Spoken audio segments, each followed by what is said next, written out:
வணக்கம். இது குட்டி ஸ்டோரி. ஒரு நாள் பையன் தன்னுடைய அப்பா கிட்ட போய் கேட்குறான், வாழ்க்கையில பிரச்சனைகள் எதுக்காக வருது? ஒரு பிரச்சனையை சால்வ் பண்ணி முடிக்கிறோம் அப்படின்னா இன்னொரு பிரச்சனை வேற மாதிரி வருது. ஸோ வாழ்க்கையில கடைசி வரைக்கும் பிரச்சனைகளை சந்திச்சுட்டே தான் இருக்கணுமா? கொஞ்சம் கூட பிரச்சனைகள் இல்லாம நிம்மதியான வாழ்க்கையை வாழ முடியாதா அப்படின்னு சொல்லி ஒரு கேள்வி கேட்குறான். இதுக்கு அவனுடைய அப்பா ஒரு எக்ஸாம்பிள் கொடுத்து விளக்கலான்னு தன்னோட பையனை கிச்சனுக்கு கூட்டிட்டு போறாரு. அங்க போய் பர்னர்ல 3 பவுல் வைக்கிறாரு.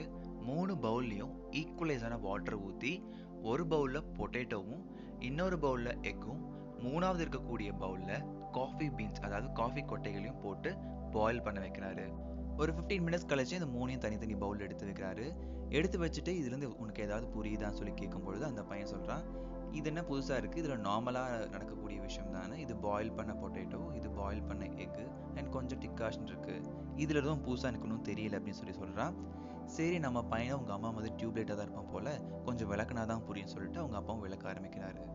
கேட்டுட்டு இருக்க நீங்களும் கொஞ்ச நேரம் அந்த ஆடியோ பாஸ் பண்ணிட்டு அவர் என்னதான் சொல்லியிருப்பாரு, அந்த மூணுத்தோட நேச்சர் என்னன்னு கொஞ்சம் யோசிச்சு பாருங்க. ஃபர்ஸ்ட் பவுல் இருக்கக்கூடிய பொட்டேட்டோவை பாயில் பண்ண உடனே அது தன்னுடைய ஹார்ட் நேச்சர்லேருந்து ஒரு சாஃப்டான நேச்சருக்கு மாறி இருக்கு. அதே மாதிரி செகண்ட் பவுல் இருக்கக்கூடிய எக் வந்து ஃப்ரெஜைல் அண்ட் லிக்விட் ஸ்டேட்ல இருக்கக்கூடிய ஒரு பொருள். அந்த பொருள் பாயில் பண்ண உடனே தன்னுடைய சாலிட் ஸ்டேட்க்கு மாறி இருக்கு. இதுவே தேர்ட் பவுல் இருக்கக்கூடிய காஃபி பீன்ஸ் அது கம்ப்ளீட்டா தன்னையும் மாற்றி வாட்டரோட நேச்சரையும் மாற்றி அது ஒரு டிகாஷனாக மாறி இருக்கு. இந்த பொருள் மாதிரி தான் நம்ம வாழ்க்கையில நாம பார்க்கக்கூடிய ப்ராப்ளம்ஸும்.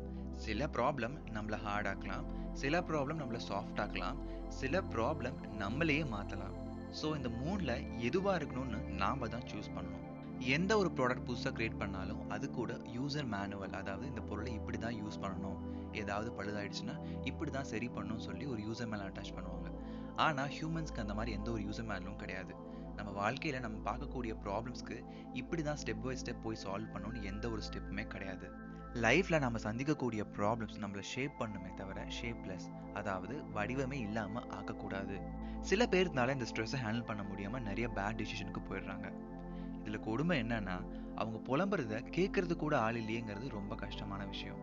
ஃபேஸ்புக், இன்ஸ்டாகிராம்னு சோஷியல் மீடியாஸில் நிறைய ஃப்ரெண்ட்ஸ் வச்சுக்கிறத விட ஒரே ஒரு ஃப்ரெண்ட் நம்ம புலம்புறதை கேட்கறதுக்கும் நமக்கு ஆறுதல் சொல்லவும் இருந்தாவே போதும். அதுதான் வாழ்க்கையில் நமக்கு கிடைச்ச பிக்கெஸ்ட் அசெட். நான் புலம்புறதை கேட்க யாருமே என் கூட இல்லை அப்படின்னு சொல்லி ஃபீல் பண்ணுறீங்களா? ஃபீலே பண்ணாதீங்க. சதீஷ் வெங்கடாச்சலம் _official அப்படிங்கிற இன்ஸ்டாகிராம் அக்கௌண்ட்டுக்கு நீங்கள் எப்போ வேணால் மெசேஜ் பண்ணலாம். ஐம் தேர் ஃபார் யூ அப்படிங்கிற வார்த்தையோட பவரை நம்ம எப்போ உடஞ்சி போகிறோமோ அப்போது மற்றவங்க நம்மக்கிட்ட சொல்லும் போது தான் புரியும். இன்னைக்கான எபிசோட் கண்டிப்பாக உங்களுக்கு பிடிச்சிருக்கும்னு நம்புகிறேன். With this note I am signing off. This is Satish.